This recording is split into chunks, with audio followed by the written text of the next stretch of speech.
You're listening to another ambitious Entrepreneur Network.com podcast, the voice for entrepreneurs and small business. Now, onto the show. You're listening to the award-winning podcast, The Ambitious Entrepreneur Show, featuring business leaders to help you navigate a constantly changing marketplace.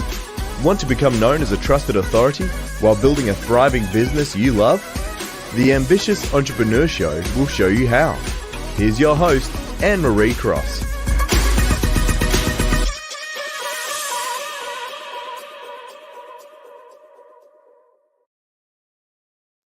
Welcome to another episode of the Ambitious Entrepreneur Show, which is brought to you by the Influence Alliance, the business building community for coaches and consultants who want to build a profitable and scalable business while also launch and grow a successful podcast so they can make a much bigger impact in the world with their message. And I'm your host, Anne-Marie Cross. Now, joining me on today's show is Anne Hill. And Anne says she has been there and done that.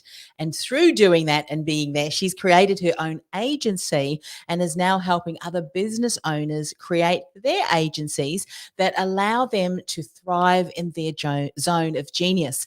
Now, business owners who work with Anne are able to provide the highest level of service to their clients, create a trickle-down effect. And happy and healthy CEO, well, guess what that means? It equals happy team, equals happy customers. Now, Anne is going to share the following things on our show. We're going to unpack this a bit today. The 3 keys to hiring the right people in your business, must-do tips for preparing for onboarding new team members, as well as how to effectively delegate. And I'm sure lots of other great things in between that conversation. Welcome, Anne. Hello. Thank you so much for having me.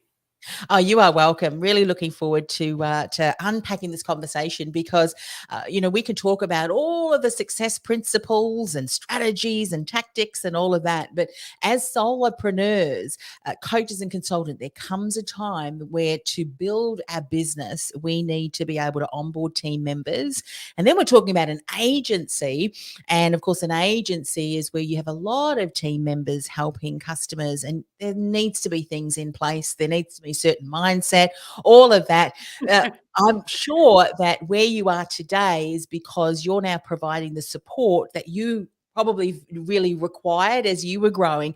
So take us back to that journey where you started to create your business and then you had an agency. What was that for you? Can you give us a bit of a snapshot overview? Yeah, I definitely can. And in fact, I'll even start with the fact that I didn't really think I wanted an agency. I didn't really know what my goal was in my business when I first started. I knew that I wanted to have a business. I knew I wanted to help business owners, but I didn't necessarily know what I was exactly working towards. And so when I first was kind of exploring the online space and really seeing what all was out there, I basically did a little bit in a lot of different areas of business, basically. I started off as what I classified as a general VA and just was like, who needs help? What can I figure out? And let me dive in and get my hands dirty and let's do it. So I've definitely learned a lot about the back end of businesses. And in that journey and in the work and in the experience that I had, I really realized that I thrive on the operations side. I thrive on the back end of businesses where most people don't want to do anything with it. They don't like it. They don't want to think that way. They don't want to, look at the processes, especially visionaries that really are growing and establishing their own business. Like the last thing that they think about is, well, how do I put these processes together? And I'm like, ooh, let's dive in and see what we can do here. So I really found this space in the operations space, and I've went through a director of operations certification and found numerous other people that think like me too. It was like my people, yay! But Yeah. but in that, I noticed that the business owners especially like you said, when creating an agency, and as I did mine, I classified it as an accidental agency. I didn't really intend on creating the agency, but it was like, oh, okay, well, I'm good at what I'm doing. I know what I'm talking about, and I enjoy providing this service, but I'm limited on my time. I can only do so much. But I wanted to continue to grow. So I started to look for others that could help support me and my business, but be a little bit behind the scenes But then Yes. I realized, okay, well, that's good to an extent, but it's still, I'm limited on what I can do with my clients because it's based around my capacity of meeting with them and schedules with them and that sort of thing. So then I realized, okay, well, growing my team is helpful, but it's still not helping me get out of the in and out, the in the day to day in the business. So how do I get myself out of the day to day in the business? And that's when it turned into more of the accidental agency, where I was like, oh, okay, so actually I'm going to train up my team, but I'm then going to turn them client facing too, and Mm. they're going to start working with these clients and having meetings with these clients. And I'm still going to be having a feel of what's going on. I'm still going to have a pulse on my business, but I'm not going to be meeting with the clients every single time. I meet with them once a month on average. And then the rest of them, that my team members meet with the clients, and it's not me meeting with them. So it allows the work to be done. It allows us to know what's going on. We do on our end, we do, our own team meetings to make sure that everything's happening effectively and efficiently for our business, the clients that we have. But it allows me to grow the agency and grow the business that I'm working with without it necessarily taking all of the time on in my day to be doing Yes. everything. Which is what every business owner really needs to do, isn't it? Their goal, once they get started, is to hire a team and make it so that you're no longer really required, which then allows you to work on the business development side of Yeah. things, Yes. which always, it requires additional support, evolution, all of those different things as you bring that forward. I love, and I knew that there was a reason why I asked you that question, and I had a feeling that it would be an accidental because they're the type of people that I kind of love hanging out with too. The reason they're now sharing their story, their journey, their methodologies that they've created are because they accidentally generated those to overcome issues and problems that they were faced with, or better ways of doing Yeah. things. And Yeah. now we realize, hey, there are other people just like me who are actually starting the journey. If I had have been given these steps early on, imagine what would be possible. But a lot of times we're here now because we then go forward and support others in that. Right. What would you say? And I know there's so many different areas, but if you were to look over some of the key things that you've put into place, and I know we're going to talk about the keys of hiring the right people, and that's all really important. But one of the things that I think that allows all of those other things that you're going to talk about to fall into place and to really work, there are some other things that have had to be in place that you've worked on, even if it's a mindset kind of thing as well, or both, that you look back on, you said, these were really crucial. And I can see that once I started that, the rest of these things then allowed to be put into place. Are there any insights and ahas that you've had along the way? Yeah, and this is going to sound probably similar to what a lot of people say with regard to growing businesses, but it's really knowing and understanding the numbers of what's going on in your business, especially even more so when you're looking at an agency, because yeah, especially in the service-based industry side of it, I don't necessarily have the cost of product overhead, and I don't necessarily have the cost of like building overhead and office space and that sort of thing, but I do have profit margins that I have to be aware of. If I have a team member, whether it's a contractor, whether it's an employee, there's profit margins there that I need to be aware of to make sure that the client, what the client is being charged, isn't essentially going all out the door to me, the team Yes. member, to doing it.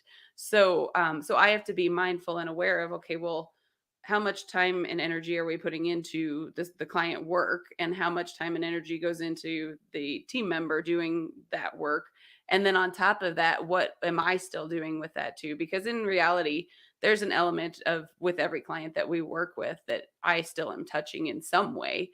And so, I still need to be aware and understand what those numbers are, and I need to be mindful of that, not only when we're necessarily quoting a client on something, or a project, but also just in general of, where are we sitting month to date, where are we sitting year to date, where are we sitting this quarter, those sort of things on the numbers in the business. And profit tends to be one of the big ones, the profit margin, because obviously if we're not profitable, then then we don't really have a very successful business. But so And it's um, often not something that many people talk about because, and had some amazing clients who have been CFOs, and we often hear in business that we talk about, well, how much did that launch generate, and how much money did you? right, But really, the figure that you should be most looking at is the profits, because you could have $1 million launch, but your costs were 1 million plus, right, and that way the right. profit, and especially with service-based businesses, I think often, and I'm the same, my husband will say, well, how long are you going to be? 5 minutes. I just, oh, this is one of your 5 minutes. 3 hours later, you come back out of your office and Exactly. It always takes longer. And when you were sharing that, it reminded me of when I was back. I was only, in my early 20s, so quite some time ago, I must say.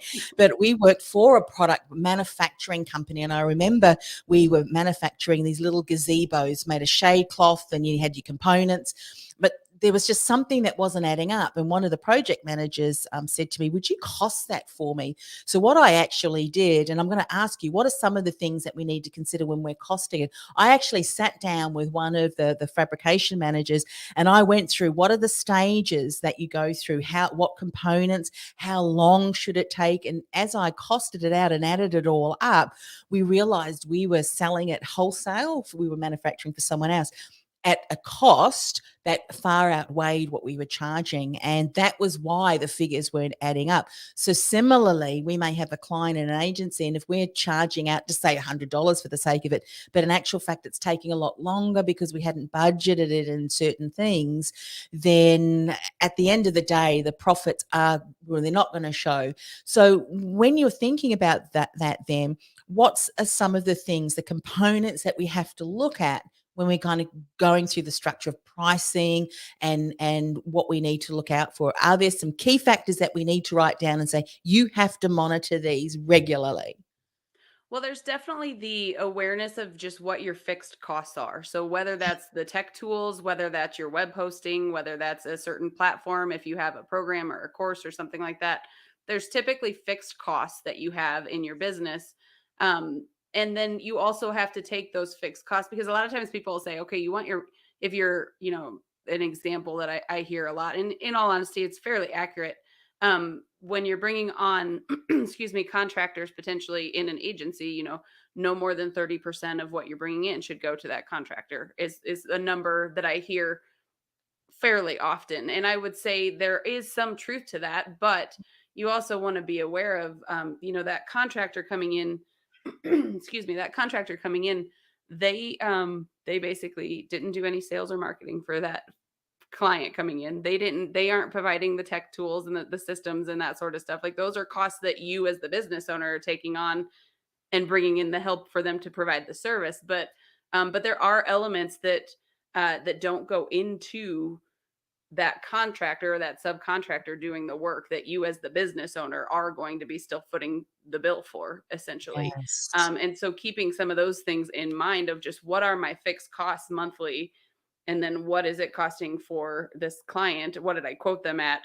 Is that a monthly fee with them? Is it a project fee? How long do I estimate this project taking? And, if you were to divide that, if you say it's going to be a 3-month project and say you charge them $10,000, then divide it by 3 months and kind of estimate in your head of where you should be sitting per month, to be bringing in, and what you should be potentially paying out for somebody else to be doing that Yes. work.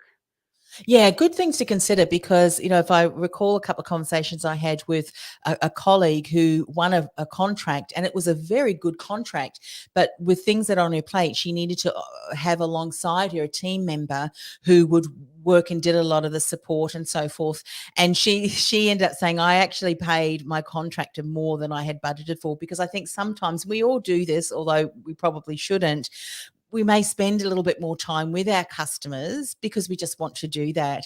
But of course, if you're paying a team member to do that, they are going to charge you, and rightly so, isn't it? Right, Because right. you've onboarded them and you've asked for their support.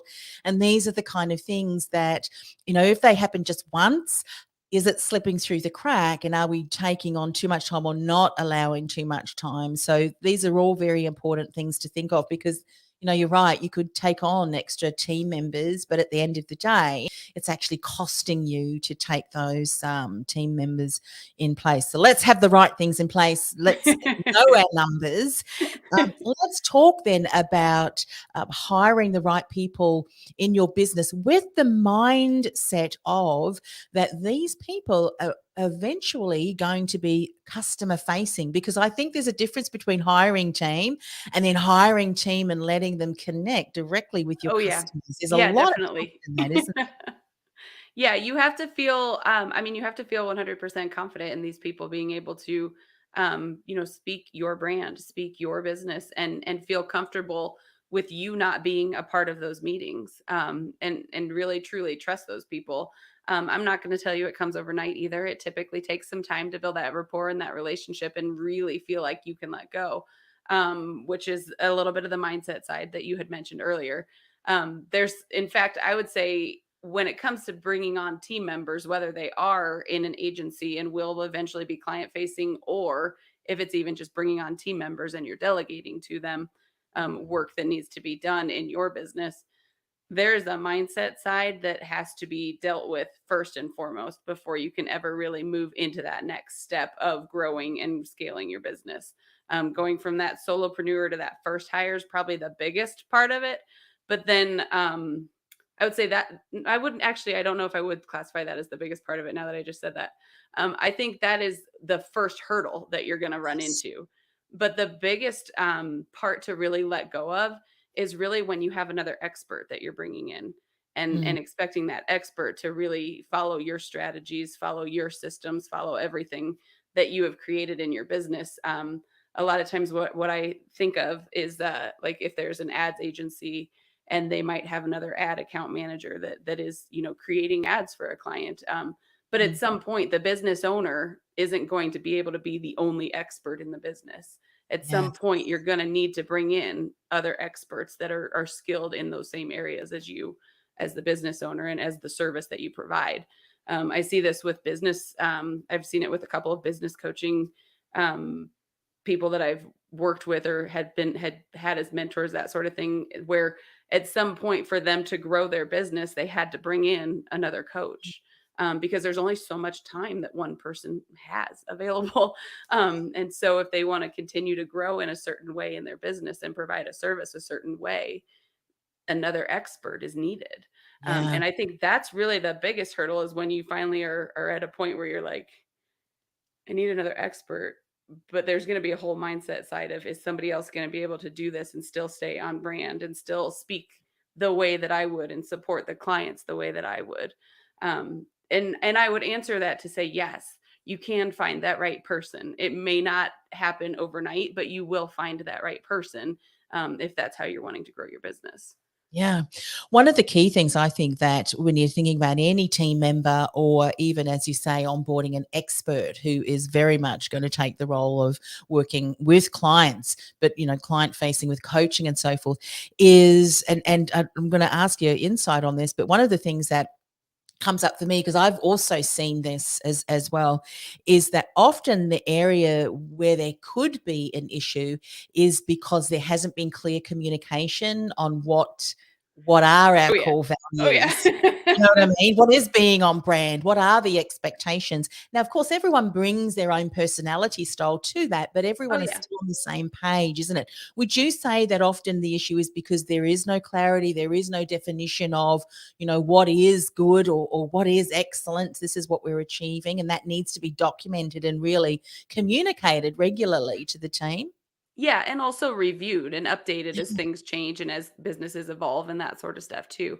But yeah, communication is critical when, as soon as you bring on anyone else on your team, setting communication expectations of even how, when, where to communicate, but then also setting just those, like you're saying, the expectations of what the job description is, what the Yeah. role is, what the expectation of where they should be after 30 days, after 60 days, after 90 days, but really clarifying and giving them metrics to really measure, are they being successful, are they meeting the needs of the business the way that you need them to.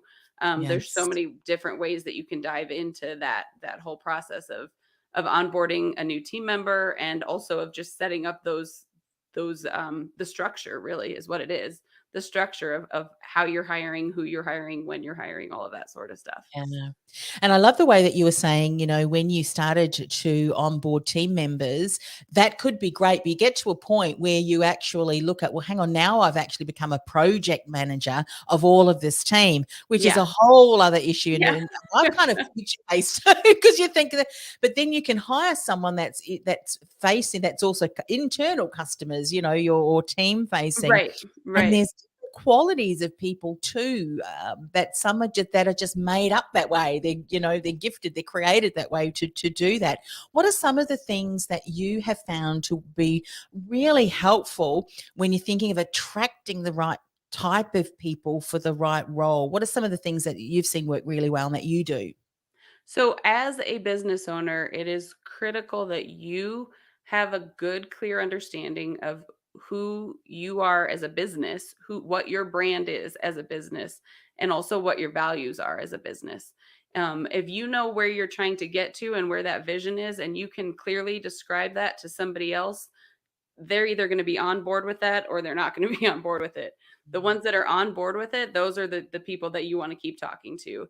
And then when you also find that you have similar values for what your business stands for, and also how those people are and what they value in life, in their work relationships and that sort of stuff, when you have similarities there, that those are another area that's going to be critical that you make sure match and that they blend together, Mm, so that you're bringing on the right team members in your business, and that there is that potential of if and when they need to become client facing, that they're going to be following those same, the mission, the same vision that you have in your business, and they're going to be speaking the same language, because they're yes. they're bought into what it is that you're doing and what you're growing in your business. So Yeah, yeah. And what would you say? And I know that you said you're gonna share 3 keys to hiring the right people in your business. So if you've still got, if we haven't covered some tips, because I know we've great information. I'm so into. I mean, this kind of stuff just fascinates me. I can geek out about all of this, and I've just recently done a little bit from the experience that I've had, and thank goodness I've got some really great team members working with me now, and I've learned so much along the way of probably things not to do, and it all right, stuck. right. The buck always stops with me. If there's a bottleneck, it's because I have caused it, because I haven't followed something through. So we can't blame our team members, really, and that's what we're talking about. As a business owner, we need to get that clarity first. We need to get things in place. But when we're talking about onboarding or preparing to onboard, what can we do? Because we can find the right person who just loves the vision and who could be a really fantastic asset, and it could be fantastic, but there could be some things that are not in place that we could end up losing them. So talk about some of the things that you've seen work well when it comes to onboarding. So the first thing that I would really say there is, have an understanding of what it is that you're needing help with, what it is that you're needing support with. So one thing that I have done in the past and have recommended to numerous business owners that I've worked with is, it's I just call it's a generic name. I call it a time study, where you're basically just seeing what is it that you're spending your time doing during your day. And about every half hour or so during your like work hours, you want to keep track of what it is that you're doing. Are you doing sales skill tasks? Are you on a sales call? Are you doing website work? Are you following up with email customer service type stuff? Are you scheduling things? What is it that you're doing? Are you invoicing clients? But like make little notes of what it is that you're doing. I tend to recommend doing at least 3 days of that. If you are, super gung ho and are able to do 5 days of it, even better, to really see what it is and how you're spending your time in your business. But from there, you can get a good, especially right off the bat, if you are, looking at your first or second hire, you can get a good grasp of what are the things, the tasks, what is the work that I really don't need to be doing, and that it is repeatable, and there are things that others could be taking off of my plate. So Yes. that's a good way to start off, even just getting that kind of baseline list of what are some of the things that I need help with. And then from there, you can even look at it and see, are there similarities here? Are all of these things having to do with bookkeeping, accounting, invoicing, that sort of stuff in the financial realm? Are all of these things having to do with sales or marketing type tasks? Are they all creative things? Are they all administrative type things, but then you can start to see what are the similarities here and how can I kind of group some of these things so that someone potentially would have this sort of a skill set.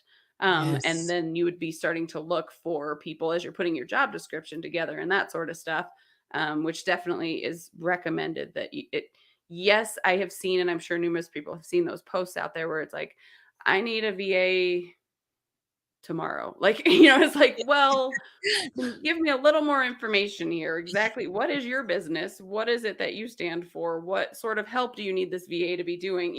There's so many different things out there, and people specialize in so many different areas. And Yeah. sometimes it is great to have that generalist, but other times it's really more beneficial for you to have the specialist in a few different areas and maybe have two people doing fewer hours for you, but having people that actually enjoy and know what they're doing in Yeah. those areas to be most beneficial for you. Yeah, it's so important, isn't it? I remember years ago, I've been very fortunate throughout my life when I was in a paid job, worked for smaller businesses, which meant we were able to see and participate, do tasks across the entire spectrum of the business.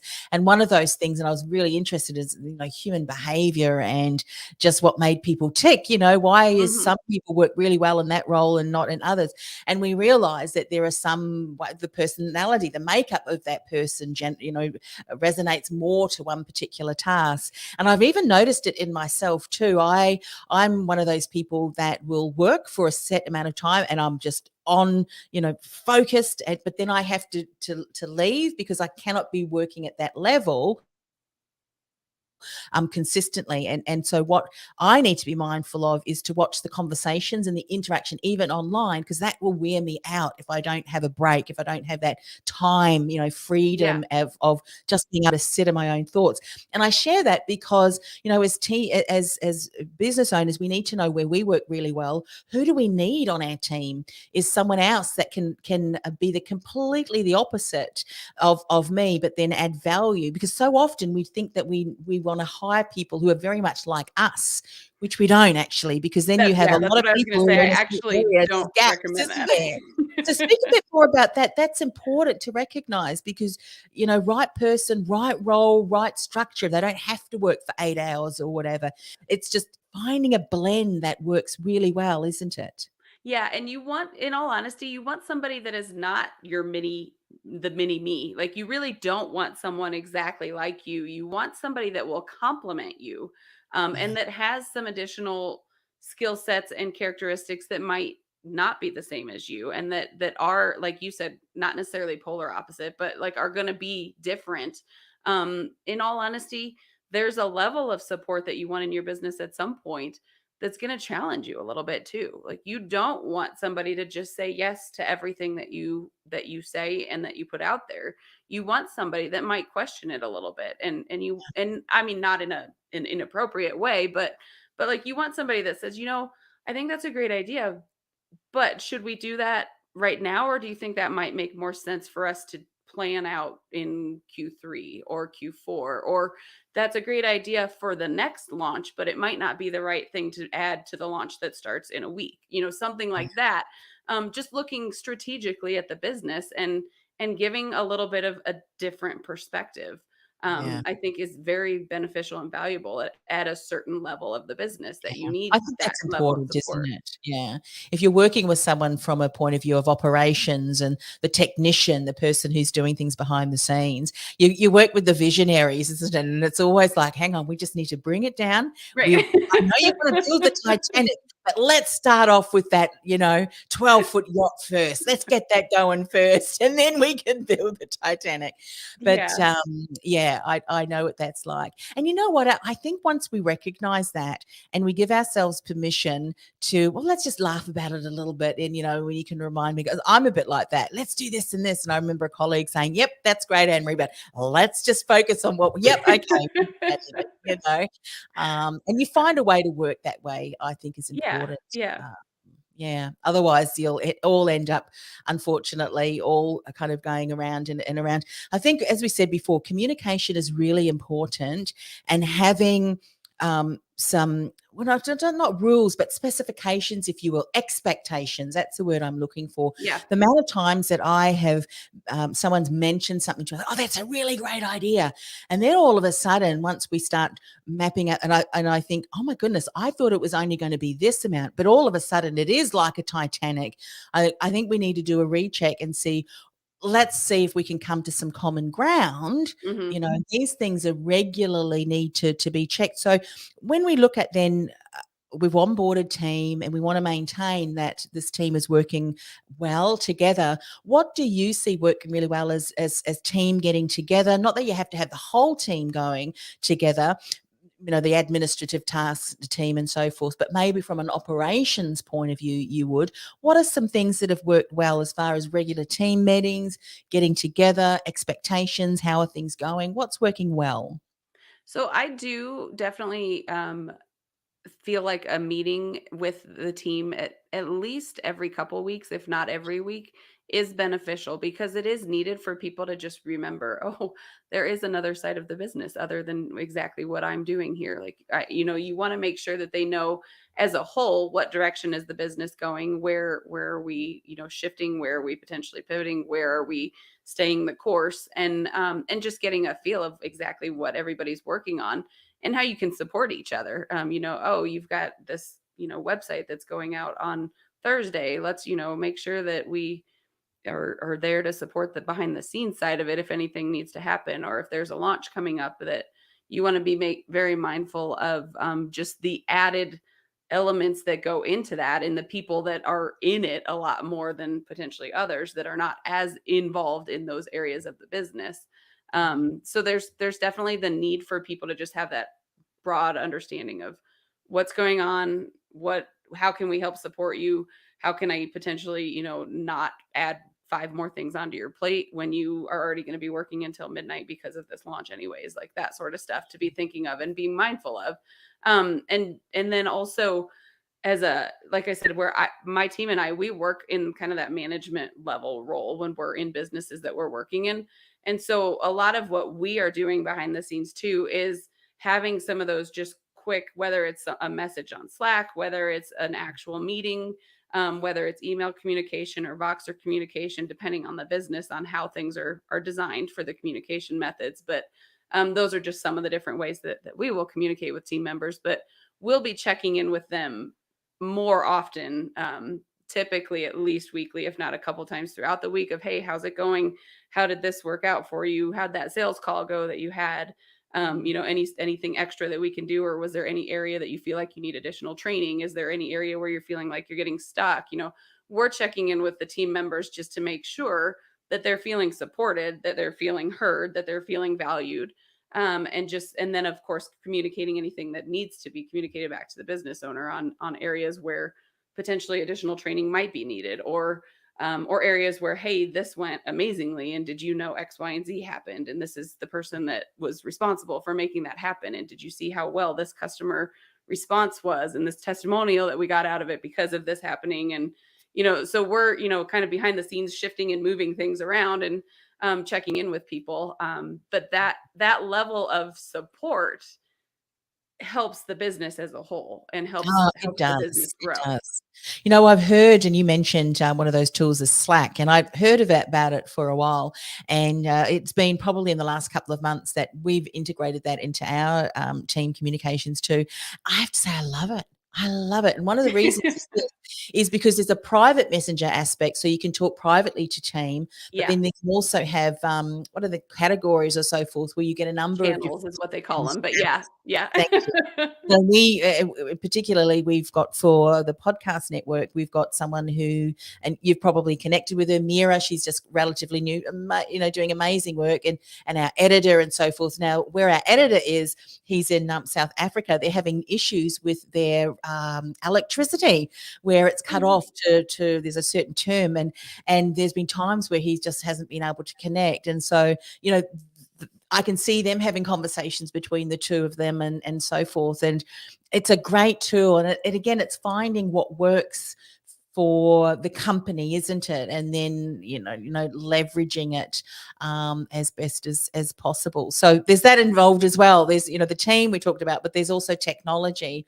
Oh And would yeah, you definitely. say, because I think sometimes, and this is, as a business owner who is very much a visionary, I've done so many time management courses trying to fit my own style of whatever that is to others, that I end up with a system, the time management system that I've learned, taking way more time for me to actually implement the system than how can I find a system that works and adopt it in the best way? And I guess that's leading to the question of someone such as yourself.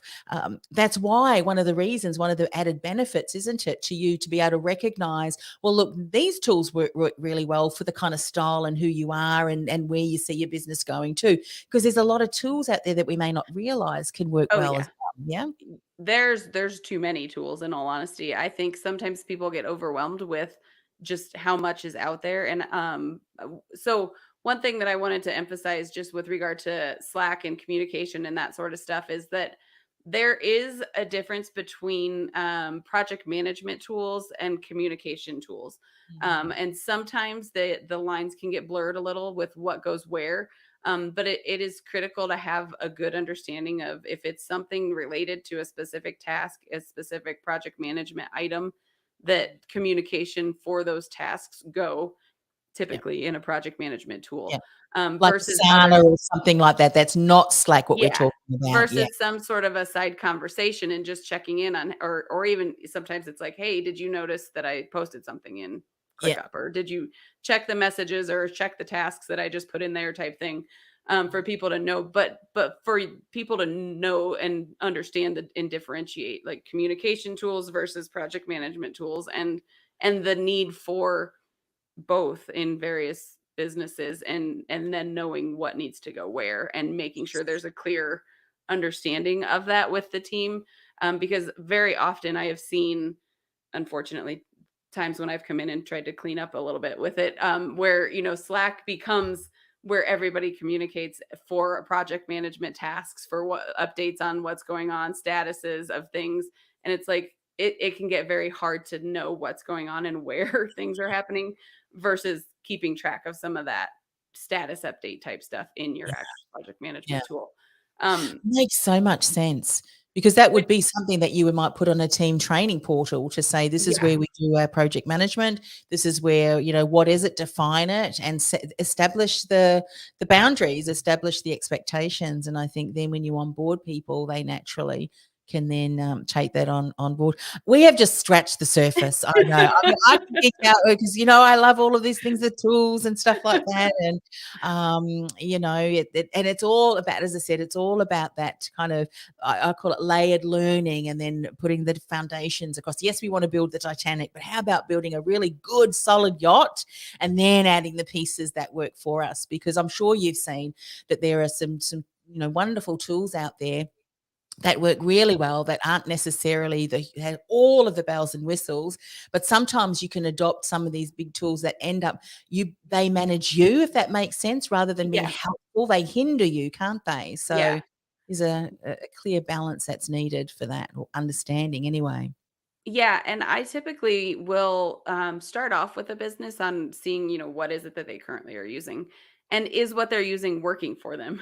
Mm, Because if it's working for them, then obviously we don't want to make major changes to that. But if it is not working for them, that's when we look at it and go, okay, what exactly is it that we need this to do for you? How do we best need this to serve you as the business owner? And how do we best need this to serve the team so that mm, everybody knows what's going on? And then from there, we start to look at the different options and the different tools that are out there.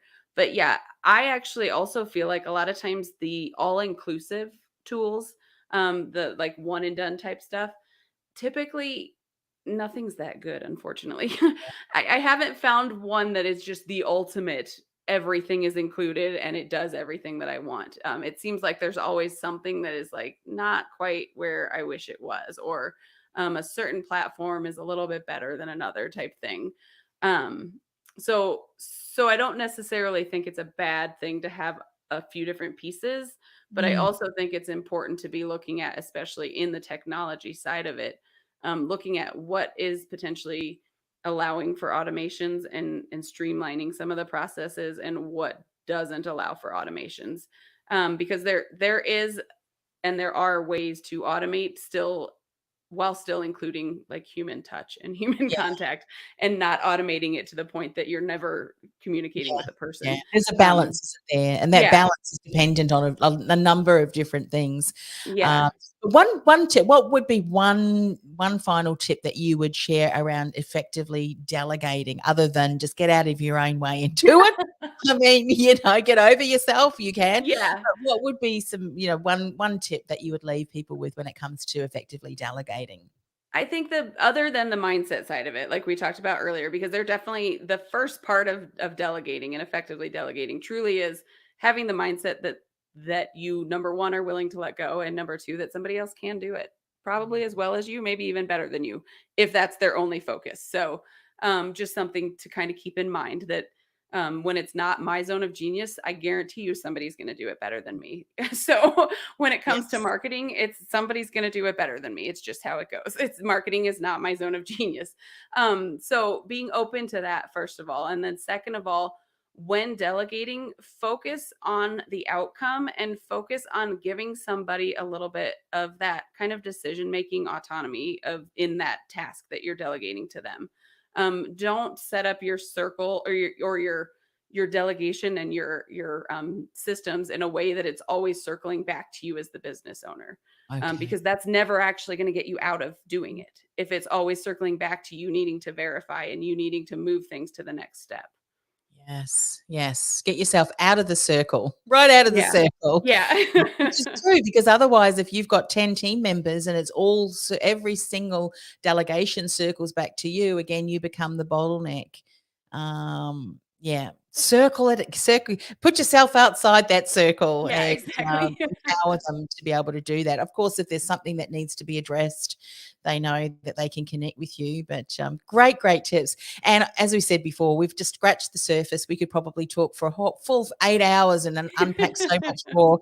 But I know that you've taken some time out of your evening to be with us today. So if people want to find out more about you, the services, the support, all of that, what's the best way for them to connect with you? Yeah, so my website, hilltopoperations.com, is definitely the easiest way to find me. And you can, there's a spot if anybody has any questions. Obviously, you can book a call there. There also is a free hiring playbook if people have any questions on kind of going through those first few hires and what you're looking for and that sort of stuff. Feel free to, you can download that off of Yeah. the website too. One thing I was going to say, and I say this with a little bit of humor, it's like when you go to a stylist or you clean before the cleaner comes. Right, And right. some people, I bet you that it's one of the biggest blocks for people that do that. It's like, oh, I'm too embarrassed to talk to Anne if she really could see what was going on behind the scenes. But it's just like every single one of us has some messy drawer or whatever, maybe lots of messy drawers. You've probably seen it all, but that's your zone of genius, isn't it? You can get out there and rummage through that, get it all sorted and all of that. So there's no embarrassment or shame or anything like that, is there, when we Oh, reach no, out? not at all. I love diving into to it all Yeah, the and love messier just helping. sometimes the better, although, but we get it. So don't be embarrassed because, the difference between where we are now to where we have a vision of where we want to grow our business really relies on all of the things that we spoke about today, isn't it? Getting it up, set up, because once we set it up, then because that system is there, we're able to streamline it and there's some real structure to it. We can then continue to onboard a lot easier. Would you say that often the most difficult time is onboarding that first team member? Then it gets a little bit easier. I mean, there's obviously additional challenges that come with it, but navigating through that first one can often be a bigger challenge. Do you think? Yeah, yeah, because typically there are things that you're realizing, "Oh, I didn't remember to grab this form," or, "Oh, I didn't remember that this should have been in the contract," or, there you learn from every mistake you make with hires, unfortunately. You learn from them. Yep. So, and then you make sure that the next time that we don't repeat that same process with it and or Yeah. potentially That's like come another tax rule for the time. rule book, Yeah, or or potentially come tax time where you need to have all these forms from people and you're like, "Oh, whoops. I should yeah. have collected that 6 months ago when they started with me, huh?" No, so, that sort of thing too. Oh, fabulous. Yeah, so it happens to the best of us, but look, that's part of business, isn't it? And so it's great. So people such as yourself are the complementary to the visionaries, the dreamers, and goes hand in hand. And for you love working with the dreamers because they're throwing all the ideas and then you compartmentalizing and getting all the Yes. systems and the structures in place, and Yep, which exactly. allows you to then grow the business. So match made in heaven, so to speak. Well, thank you for sharing your zone of genius with us and giving some insights. I know it's going to be valuable for people. And of course, they've now got your details on how best to connect if they can see that they need an Anne and an Anne's team alongside them to take that business to the next level. So thanks for coming on the show. Thank you very much for having me. It was a pleasure. This podcast is brought to you by theinfluencealliance.com. Want to influence real change with your message by becoming known as a trusted authority in your industry while building a sustainable and scalable business you love? Find out how by accessing our free podcast series at www.theinfluencealliance.com/podcast series. That's theinfluencealliance.com/podcast series.